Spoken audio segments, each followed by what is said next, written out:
I'm the instructor of trombone at the University of Wyoming, and it's that time of year again where we get to talk about the all-state audition repertoire, and specifically about the methods that I implemented in my own practice in order to prepare for the making of this video.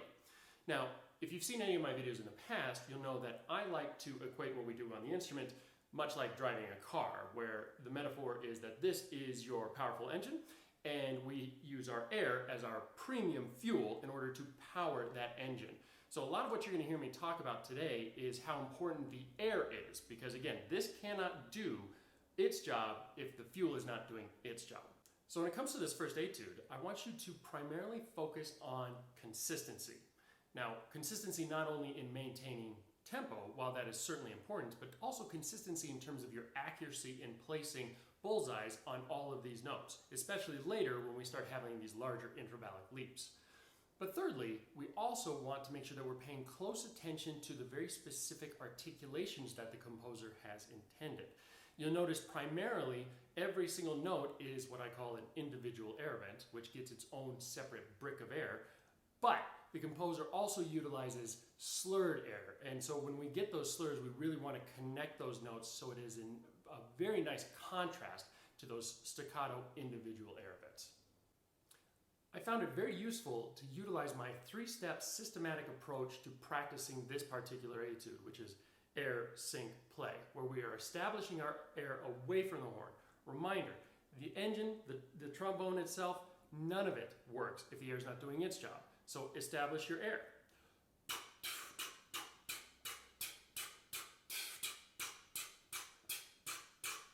And second step, go ahead and bring your slide and coordinate that so these two actions become synchronized.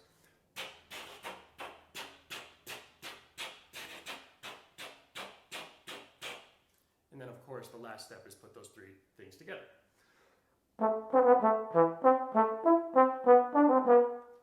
I encourage you to do this with the entire etude. I found this practice approach particularly helpful on some of the more tricky measures. For example, measure 4. This is one where we really want to go ahead and showcase that we are using those slurs when they show up. So my air first, in slow motion.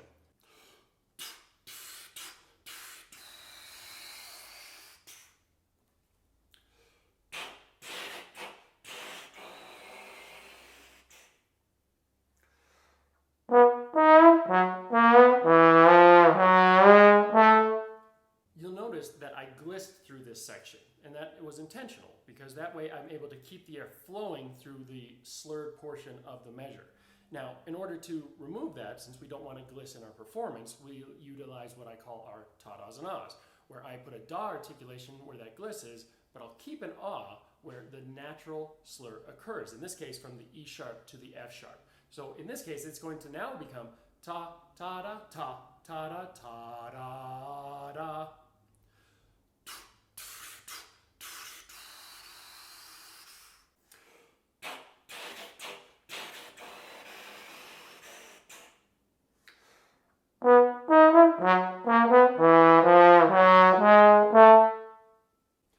Through ta-das and ahs, your air thinks it's glissing. It does think that it's moving through those notes. So you're able to maintain the cleanliness and connection of the slurred notes, but breaking it with your ta, da, and ah.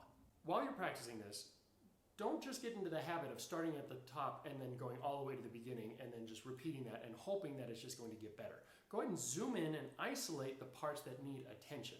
I call this puzzle piece practicing, which means that you can take a section of the piece and work on just that little section in smaller chunks.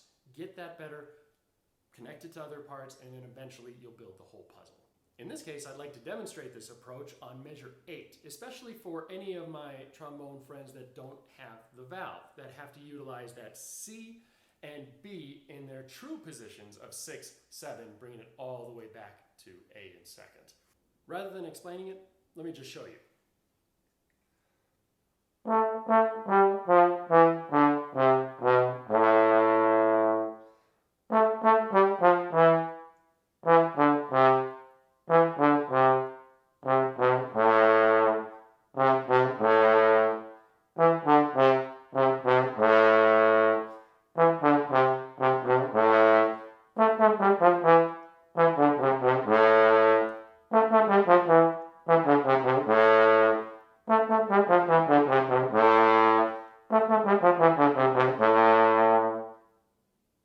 This next section with these larger intervallic leaps looks harder than it really is. In order for us to learn that it is indeed simple, is that we puzzle piece practice by separating the two parts. For example, the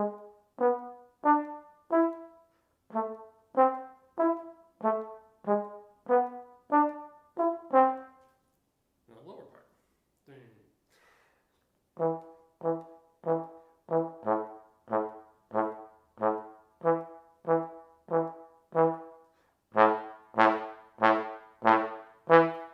When you separate them like that, you'll learn how easy it is to practice that section.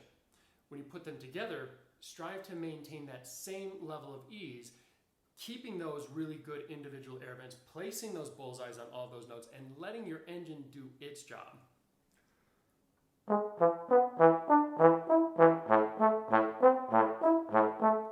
I have a couple of musical interpretations for you that you may want to consider. Now, you'll notice that the Etude is marked piano for the entire time until the very end, which is marked forte. Now, that doesn't mean that the piece in and of itself is supposed to remain monotone and stay piano within that entire time frame.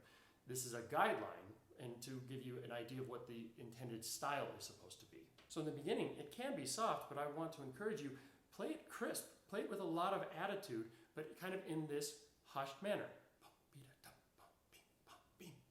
And you'll notice by the time that we got to bar 4, when we do have that change in articulation where we get that slur, I will change and I'll go ahead and emphasize that and bring us back to the main melody.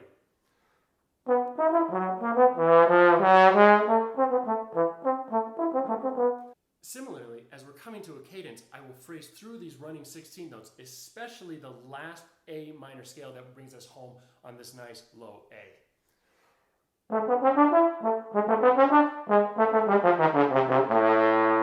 Which sets us up nicely in contrast for this next section that gives us these intervals with this E major 7 chord.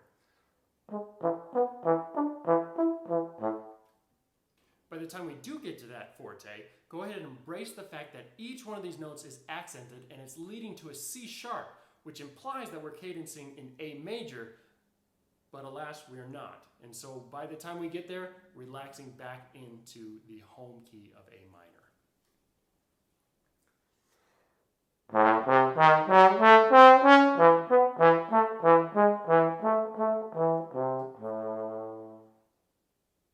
With the use of these interpretations, you are able to provide the piece a lot more character, and then hopefully bring your listener along as you tell this story. While you're practicing all of this, I want to encourage you, practice as simply and as easily as you possibly can, striving for that absolute sense of consistency. Meaning that if we have to take the tempo down as we're practicing it, it will serve you later as you bring the tempo up. So for this last part, I want to encourage you to practice with me. I'm going to turn on, not a metronome, because I don't think metronomes are all that fun. I'm going to turn on a drum machine in order to keep my time. But I'm going to let it provide the groove, and I'm going to focus on that ease, simplicity, and consistency while I'm playing. Please join me. 1, 2.